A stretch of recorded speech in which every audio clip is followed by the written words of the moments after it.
Olá, turma, tudo bem?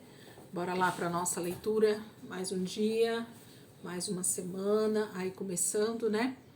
E eu tenho certeza que essa semana 44 tá cheia de coisas pra gente mergulhar em Deus, aprender com o Espírito Santo e ser mais edificados, né? Cada dia. Vamos orar, entregar esse momento pro Senhor e começar essa semana em nome de Jesus.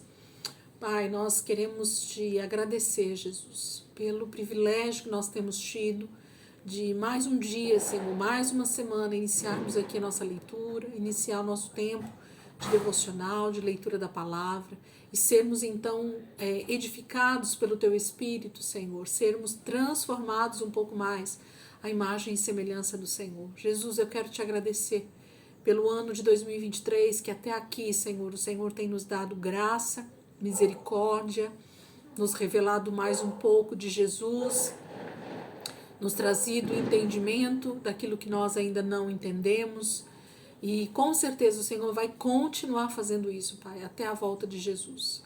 Queremos ser, Senhor, cada dia mais parecidos com Jesus, sermos transformados a essa imagem e semelhança do Senhor. Obrigada, Pai, por essa palavra tão poderosa, que muda a nossa mentalidade, que muda o nosso caráter, Senhor, transforma-nos em verdadeiros filhos e filhas de Deus. Obrigada, Deus. Nós te louvamos, te agradecemos em nome de Jesus. Amém, queridos? Glória a Deus. Nós vamos hoje, iniciar então com o dia 1 da semana 44, hoje dia 23 de outubro. Nós vamos para praticamente a última semana já de outubro, né? Terminamos na próxima terça, dia 31. Mas essa semana praticamente a última semana de outubro, né, do mês de outubro. Então vamos lá, dia 1, Mateus capítulo 18. Nós vamos ler só Mateus capítulo 18. É um texto um pouquinho grande, por isso que provavelmente foi separado esse texto. Mateus 18 começa assim. Nessa ocasião, os discípulos vieram a Jesus para perguntar qual deles seria o maior no reino dos céus. E Jesus chamou para perto dele uma criança e a colocou no meio deles. Depois disse, se vocês não mudarem de vida e não se tornarem como crianças, nunca entrarão no reino dos céus. Portanto, todo aquele que se humilha como esta criança é o maior no reino dos céus. E qualquer um de vocês que acolhe uma criança como esta em meu nome, está me acolhendo, me recebendo. Mas se qualquer um de vocês fizer um destes pequeninos que creem em mim tropeçar, seria melhor ser jogado nas profundezas do mar, com uma pedra de moinho amarrada ao pescoço. Ai do mundo por causa de todas as suas maldades. A tentação para fazer o mal é inevitável, mas ai do homem que provoca a tentação. Portanto, se a sua mão ou se seu pé faz você pecar, corte-os e jogue-os fora. É melhor entrar no céu mutilado ou aleijado do que ser lançado no fogo eterno com as duas mãos e os dois pés. E se o seu olho faz você pecar, arranque-o e jogue fora. É melhor entrar no céu com um olho só do que ser lançado no fogo do inferno com os dois olhos. Tomem cuidado para não desprezar nenhum só destes pequeninos, porque eu lhes digo que no céu os seus anjos sempre estão na presença de meu Pai. O Filho do Homem veio para salvar os perdidos. O que vocês acham? Se um homem tiver 100 ovelhas e uma se desviar e se perder, o que ele fará? Não deixará as outras 99 e sairá pelos montes em busca da perdida? E se a encontrar, ele se alegra por causa dela, mais do que pelas outras 99 que não se perderam. Assim também a vontade do meu Pai é que não se perca nenhum destes pequeninos. Se um irmão pecar contra você, vá e fale com ele em particular, para que ele possa ficar frente a frente com sua falta. Se ele o ouvir e confessar, você ganhou de volta esse irmão. Mas se não ouvir, leve então um ou dois outros com você, e vá a ele novamente, provando tudo quanto você diz por meio dessas testemunhas. Se ainda assim ele se recusar a ouvi-lo, então leve o caso à igreja, e se ele se recusar também a ouvir a igreja, trate-o como um pagão ou cobrador de impostos. Eu lhes digo a verdade, tudo que vocês atarem na terra será atado no céu, e tudo que vocês desatarem na terra será desatado no céu. Eu lhes digo isto também, se 2 de vocês concordarem aqui na terra a respeito de qualquer assunto sobre o qual pedirem, isso será feito por meu Pai que está nos céus. Pois onde 2 ou 3 se reunirem em meu nome, eu estaria ali no meio deles. Então Pedro se aproximou de Jesus e perguntou-lhe: Senhor, quantas vezes eu devo perdoar um irmão que peca contra mim? 7 vezes? Não 7 vezes, respondeu Jesus, mas até 70 vezes 7. O reino do céu pode ser comparado a um rei que decidiu pôr em ordem suas contas com os seus servos. E quando estava fazendo isso, foi-lhe trazido um dos seus servos que lhe devia muita prata. Como ele não tinha condições de pagar, o rei ordenou que fosse vendido para pagar a dívida, bem como sua esposa, seus filhos e tudo que ele tinha. Mas o servo prostrou-se diante do rei com o rosto em terra e disse: Ó Senhor, tenha paciência comigo, e eu pagarei tudo. Então o rei teve compaixão dele, soltou e perdoou a sua dívida. Mas quando aquele servo saiu da presença do rei, encontrou um dos seus companheiros de trabalho que lhe devia 100 denários. O agarrou pela garganta e exigiu que lhe pagasse na hora. O homem prostrou-se diante dele e suplicava que lhe desse um pouco mais de tempo.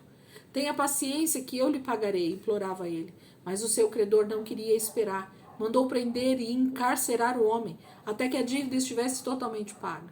Então, os amigos do homem viram o que havia acontecido. Ficaram tristes e foram contar tudo ao rei.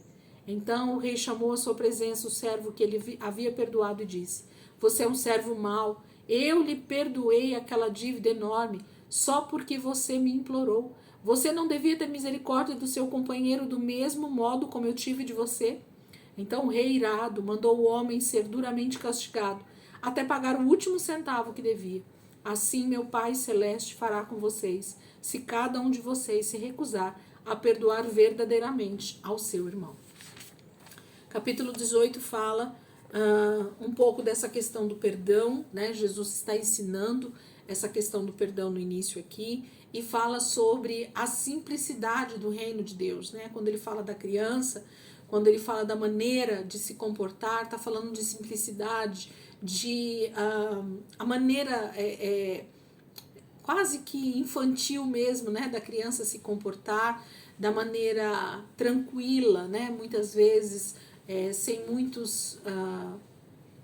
interesse, né, a criança é tão, tô tentando achar a palavra, ingênua, né, diante das circunstâncias. Ela acha tudo lindo, ela acha tudo maravilhoso. Você dá algo para uma criança, por mais simples que seja, ela se alegra, né, fica feliz com o presente que você deu. E o reino dos céus, ele tem sido comparado por Jesus com isso, né, com essa simplicidade da criança, com a ingenuidade, com a maneira de lidar com as discussões. Vocês já perceberam como a criança, ela briga aqui com outra criança, e daqui 10 minutos as mesmas duas crianças estão brincando novamente juntas, sorrindo, né? Geralmente não tem muita raiva, passa rápido, né?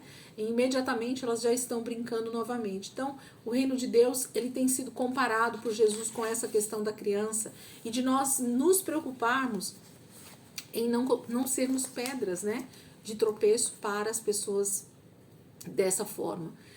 Sendo assim também pessoas mais simples, mais humildes, mais sensatas, mais ingênuas, com menos maldade, né? Menos maldade. E assim a gente vai caminhar junto uns com os outros, perdoando não 7 vezes, mas 70 vezes 7. A maneira como Jesus pede para nós agirmos com alguém que pecou contra nós, indo até a pessoa e conversando pessoalmente com ela, né, sozinho primeiramente, isso aqui é uma receita muito poderosa, gente. Infelizmente a igreja não tem agido dessa forma, exatamente como Jesus nos pede. Alguém fez algo contra você, vá até essa pessoa, converse com ela, mostre para ela o quanto você ficou triste com aquela situação, com o que ela falou, com o que ela fez. Se ela, então, entender o seu pecado, ela vai pedir perdão, você vai perdoá-la, e assim vocês estão novamente debaixo de união, debaixo de graça, né, de Deus sobre a vida de vocês, e você ganhou o seu irmão de novo, né, você tem a amizade dele novamente. Mas se seu irmão não lhe der ouvido, a palavra pede para você ir buscar 2 ou 3 testemunhas, pessoas que possam estar diante de você, junto com essa pessoa, testemunhando a tua maneira de se comportar, de pedir perdão, de mostrar o erro dessa pessoa, de falar que você não quer ficar, né, com ira, ou que você não quer deixar de perdoar, mas que você quer o perdão dessa pessoa também. E se ela então não te perdoar, você leva diante da igreja, Porque aqui Jesus está falando de cristãos. Jesus está falando da sua igreja, do seu povo, dos filhos de Deus. Ele não está falando de ímpio.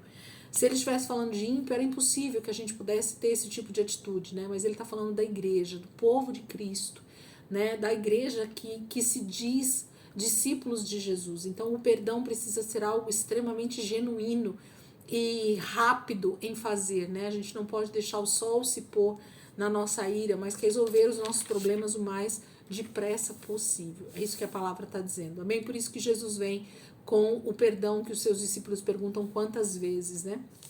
O perdão deve ser liberado tantas vezes quantas forem necessárias na vida do teu irmão. É assim que nós devemos viver. Amém?